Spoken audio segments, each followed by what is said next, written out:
Welcome back to Kerala, India, Part 2. This video will focus on the Devi temples in Kerala. But first, let's discuss Kerala. Kerala is located in southwestern India, bordered by Karnataka and Tamil Nadu. The official language of the state is Malayalam, and you'll find some locations speaking English because of its large tourist draw. And sometimes you might actually find people who will speak more English than even Hindi. For those of you that like history, the state became official in 1956 after combining two different regions.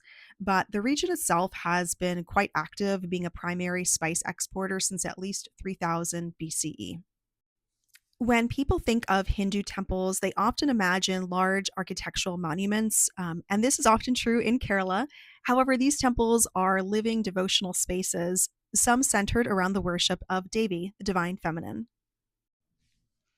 In Sanatana Dharma, what many group as Hinduism, Devi is the cosmic feminine energy known as Shakti, the dynamic force that animates the universe, and is represented through different forms depicting her various aspects. You can see here in this chromolithograph image from the 19th century her as Kamala Bhairavi. Kerala has a particularly strong tradition of goddess worship that blends classical philosophy with older regional traditions. In many parts of South India, local village deities were gradually integrated into broader frameworks. When you visit temples like the Attukal Bhagavati temple in Tiruvananthapuram, you're seeing layers of history and tradition. At Attukal, the temple is influenced by Tamil and Kerala style architecture. The primary form worshipped here is Bhadrakali, a form associated with strength, wisdom, protection, as well as transforming the ego for liberation. She is a fierce aspect known for restoring harmony in the universe and is represented as having three eyes to show her being able to see beyond this world, a red tongue to show her purity, and multiple arms carrying various objects such as a sword and a trident, representing her ability to destroy the ego and illusion, Maya. The annual Atukal Pongola festival draws millions of women who prepare ritual offerings in clay pots along the streets, and it is recognized as one of the largest gatherings of women in the world.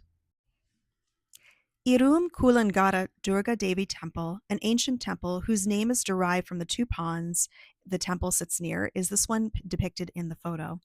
Here, the main form of worship is Durga, one of which aspects is Durga Bhagavati. So, where Durga is the strong aspect of the divine feminine, Bhagavati is her motherly form.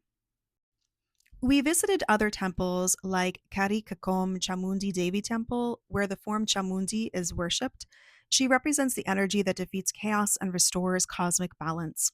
In many Devi temples, the goddess is both nurturing and fierce. So here's an example of a standing female deity from the 16th to 17th century, made in the Kerala region. And you can see here that you can have both aspects in the same figure. Creation and destruction are not opposites, they're part of the cycle, just as we see them in nature with seasonal changes. These temples are not quiet museums, they function daily. Devotees bring flowers, coconuts, and oil for lamps. Priests conduct rituals multiple times a day. In Kerala specifically, temple architecture often reflects climate. Slope tilted roofs protecting against the monsoon rains, as you can see up in here, the tilted roof. Um, the sanctum or the inner chamber often houses the deity in an enclosed or roofed space, meaning to concentrate the spiritual energy, but also to protect the deity from the weather as well. Devotion here is embodied. It's sensory, the smell of oil lamps, incense, jasmine, sandalwood. Visiting Kerala isn't just about beaches and Ayurveda treatments. It's a place where thousands of years have shaped the physical representations of how the divine feminine, Shakti, is represented. This reverence is woven into daily and family life through rituals, festivals, and daily rhythms. It's a reminder that in many cultures, the divine feminine is not symbolic empowerment language, it's sacred structure.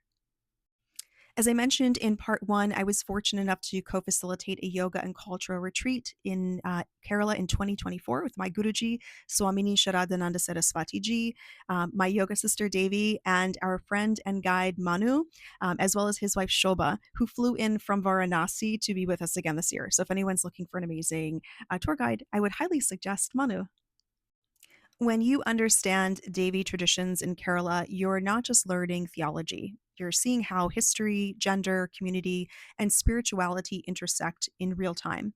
It also helps us be better tourists and to help us understand how to approach sacred sites and culture in a respectful manner and see deeper into the beauty of this region. As I will say for any video that I do about places I visited all over the world, I try to honor the language, but please do excuse any mispronunciations as I am still learning. If you enjoyed this video, please go ahead and follow me for more about not only Kerala, India, but other places around the world.